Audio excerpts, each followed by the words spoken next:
video, I'm going to have a little look at this book. We'll maybe read a quarter of it or so. See how it goes. This book's called Fancy A Cuppa, The Hilarious Pocket Guide to British Slang by Jeff Watson.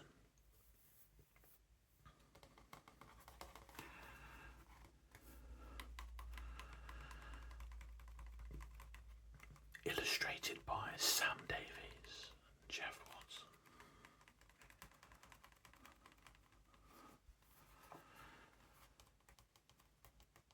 I thought it'd be interesting to have a look at this. I'm British myself. To see what it has to say in terms of slang that we use in our vocabulary on a day-to-day basis.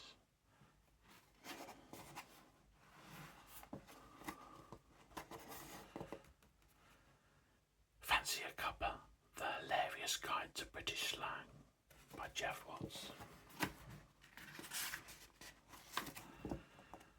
There's a legal notice over here and disclaimer notice.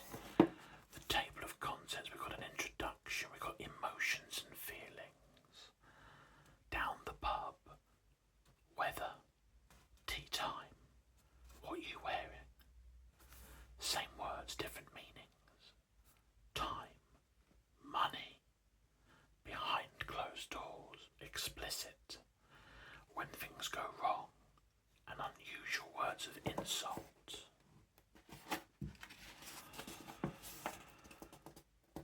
We've also got very British swear words, the best, the worst, TV and film, Cockney slang, bits and bobs, a conclusion and glossary. Interesting.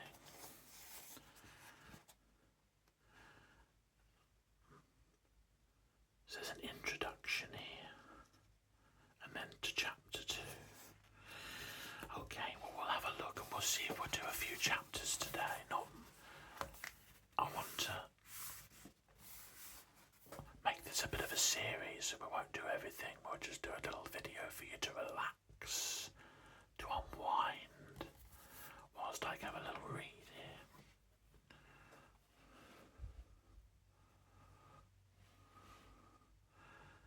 Sir, you are drunk. Well, perhaps I am rather drunk tonight, but in the morning I shall be sober and you will still be ugly. Winston Churchill. Interesting. Two nations separated by a common language. We all know what that means, don't we? English. The language of the world spoken officially by 67 countries and a further 27 non-sovereign entities. Everyone knows it, and in the United States they've embraced it for centuries. But ask an American to walk through the streets of South London, Birmingham, Glasgow and Newcastle, and they may as well try to understand Klingon. English. A language invented by the English. The clue is in the name, even if that isn't strictly true, as the language came from Germanic, but no one cares about that. Not in this book anyway.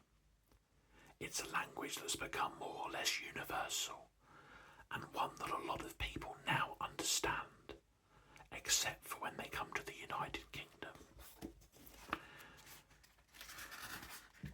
Because we, British, have our own unique way of speaking the language that we gave to the world, and we're going to keep it a secret. Now is your chance to discover that secret. So how to speak British? Help is incorrect.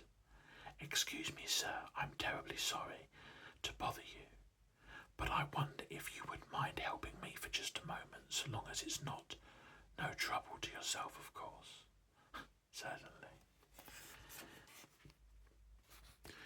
So what's unique about British English?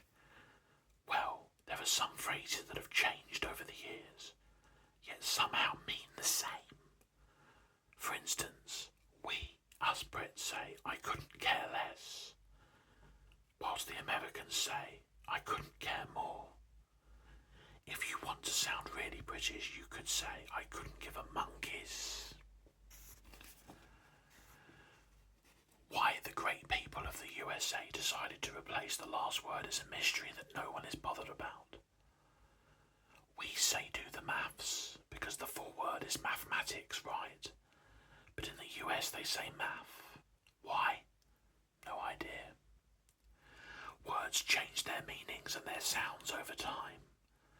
Root and inquiry are two words that mean the exact thing, but sound completely different on the opposite sides of the pond. Likewise, descriptions of exactly the same thing have different words.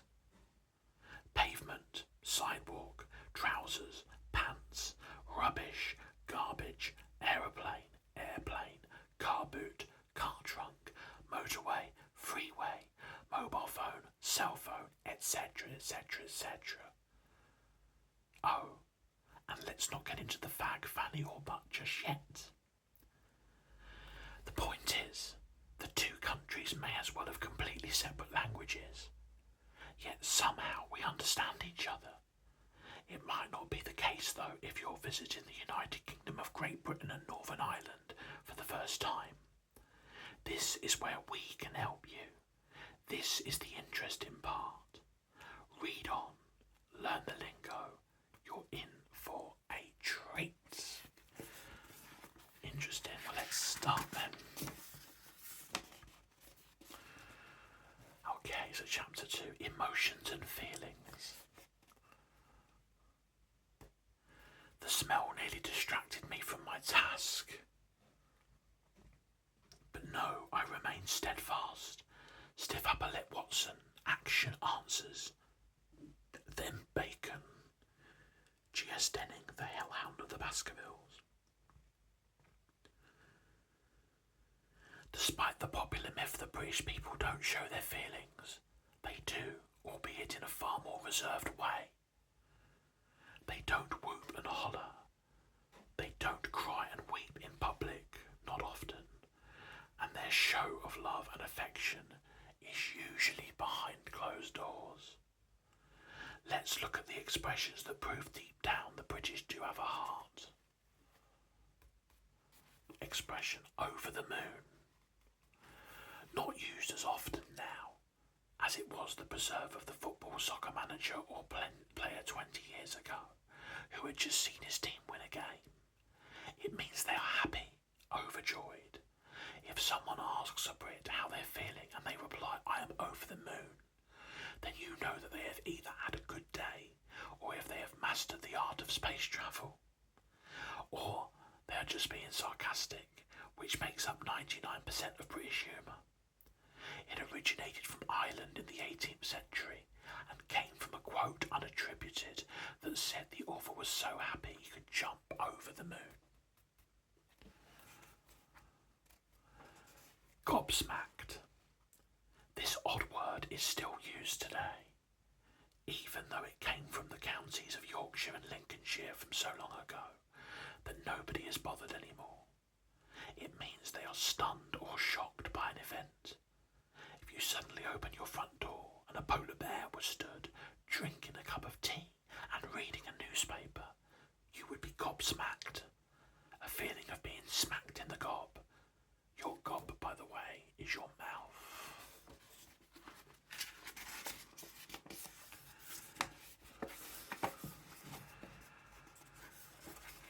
As happy as Larry. Ecstatic, over the moon, jubilant. Why Larry? Boxer Larry Foley, who won a tournament in the 1890s in New Zealand. The newspaper article headline was Befuddled. Befuddled is to be totally confused, flummoxed, no idea what is happening. Gutted. When you're upset about something. nearly always spoken by football players after a defeat. Chuffed, the same as happy as Larry really, except not quite as ecstatic. There is absolutely no explanation whatsoever as to why this word exists. Not my cup of tea. This is just about the most British saying in a galaxy of British sayings. If a Brit does not like something, they won't just say it's nice, but it's not my cup of tea. It started as my cup of tea, which meant they enjoyed it.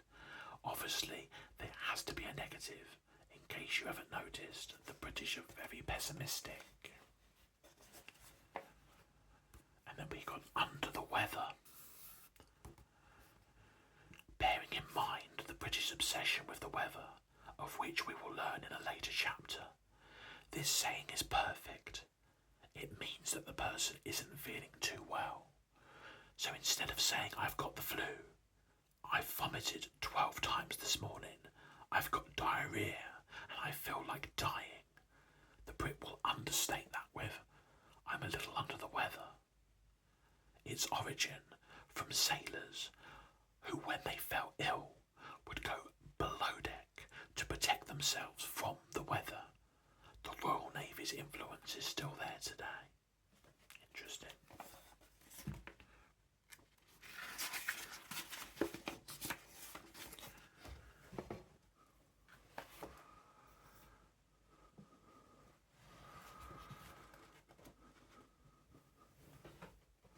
Miffed. A bit annoyed. Not really angry, annoyed.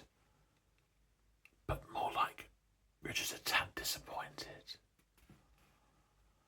You're having a laugh.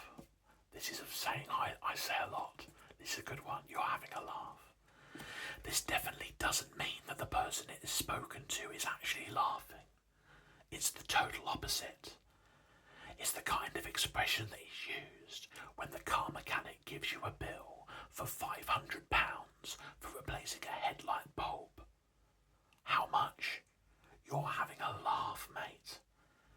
There doesn't appear to be an origin for it, but at a guess it probably came from the man whose horse needed a new shoe. And the blacksmith said it would be ready next Wednesday, and it will cost half of the man's inheritance. That's a guess, by the way. Go spare. It's to lose your temper. I mean really lose your temper. It comes from being made unemployed in the 1940s. It doesn't mean that anymore.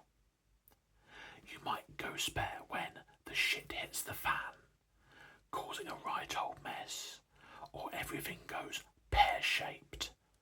Basically, when everything going wrong, causing a right old shit show. Pissed off. Now this is quintessentially British.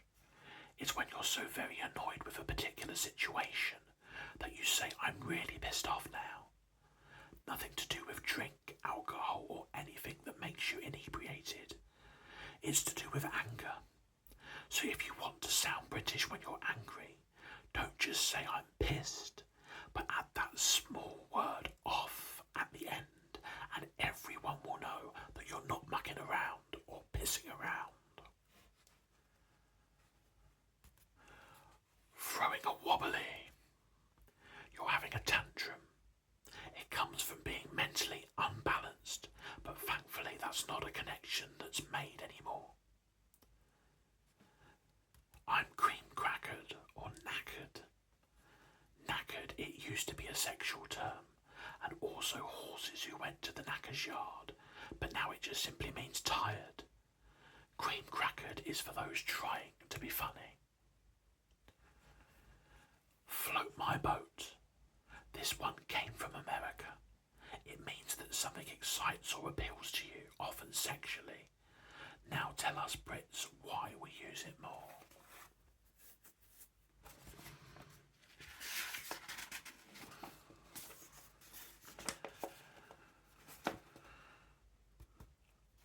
Look like death. This one's pretty straightforward. When you look like death, you don't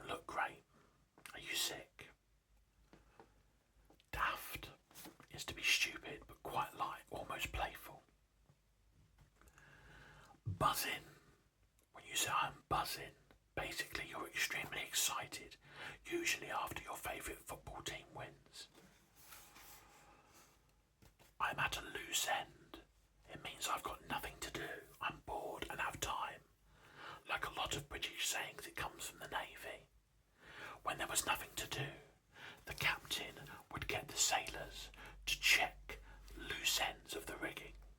We are a seafaring nation, remember. Not too bad. This is similar to under the weather, but it's genuinely positive, meaning that you're okay. How are you feeling?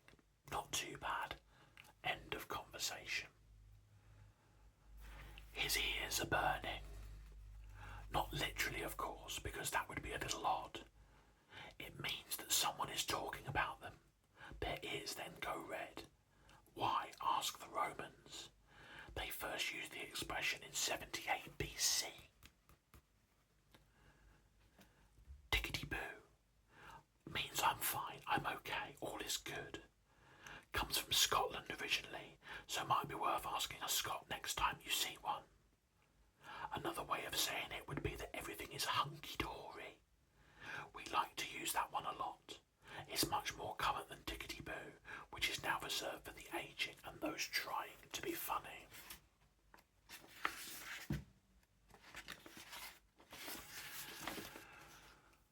Lost the plot. It's the same as off your rocker, mad as a hatter, bonkers or nutter. What does it mean? You have become a complete withering wreck and can't be helped. Not now anyway. That means you've lost the plot. I'm full of beans. Nothing to do with flatulence. It means you have lots of energy. Apparently horses were fed beans to make them run faster. It was never proven though. Whinge. There are two things that Brits do the best. One is queuing in a line, and the second is whinging. It means moaning and complaining. It comes from a completely unpronounceable word from the Middle Ages, so let's not bother. Let's just have a good whinge instead. I can't be arsed. I honestly cannot be bothered, nowhere near as polite though. And bright as a button. This is used more to describe someone's character, meaning they're very sharp, intelligent, lively, full of energy. And I feel like £1,000,000. This means you're feeling very healthy and happy, or that you look especially great. Usually because you're wearing an expensive suit or clothes.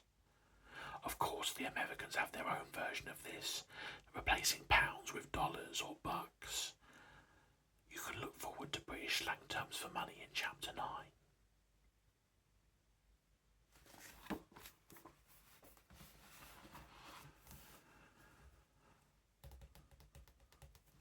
That will conclude the first video on this British slang book, Fancy A Cuppa. I'm going to come back to this book sporadically and read a couple more chapters from time to time in future videos. So if you like this content, please come back and we'll go through, because there's much, much more to come. But for now, that's where I'll end. Thank you very much indeed for watching this video. I hope you found it relaxing, or if it's been used to you some way. I hope you're keeping well, and hopefully I'll see you again.